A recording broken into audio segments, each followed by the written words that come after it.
렌트비를 내지 못하고 있는 세입자 740만 가구가 살던 집에서 강제로 쫓겨나지 않을 수 있는 시간을 더 벌고 있습니다.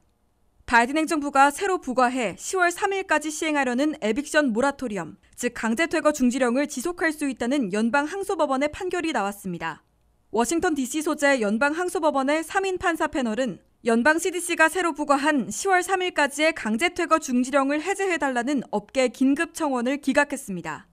연방 항소법원은 아무런 설명 없이 원고의 긴급 요청을 기각했으나 최근 다시 악화된 코로나 감염 사태에서 세입자 강제 퇴거가 집행된다면 대중의 건강을 더욱 악화시킬 것이라는 연방정부의 손을 들어준 것으로 해석되고 있습니다. 이로써 바이든 행정부가 7월 말 만료된 기존의 중지령과는 별도로 새로운 강제 퇴거 중지령을 발동하고 10월 3일까지 시행하겠다는 계획은 계속 효력을 얻게 됐습니다. 이에 대해 업계 측은 수요일 내 연방 대법원에 상고할 것임을 분명히 해서 지난해 6월에 이어 다시 한번 세입자 강제 퇴거 중지령을 놓고 최종 사법 판단을 받게 될 것으로 예상되고 있습니다. 미국 최고의 법원 연방대법원은 지난 6월 당시 7월 말까지 연장했던 바이든 행정부의 조치를 인정해주되 그때가 마지막 연장이고 의회 입법이 아니면 추가 연장할 수 없다는 결정을 5대4로 내린 바 있습니다.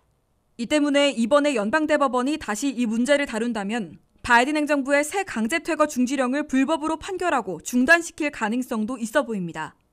그러나 바이든 행정부로서는 렌트비를 못 내고 있는 수백만 세입자들에게 시간을 벌어주고 있는 것으로 평가받고 있습니다. 새로운 강제 퇴거 중지령이 10월 3일까지 시행되는 도중에 연방 지원금으로 내려보냈으나 늑장 처리되고 있는 470억 달러를 신속 제공해 밀릴 렌트비를 사실상 탕감해주고 강제 퇴거를 막아줄 수 있는 시간을 벌고 있기 때문입니다.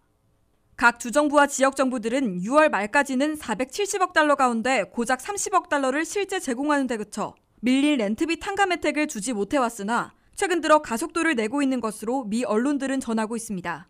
WKTV 뉴스 김지수입니다.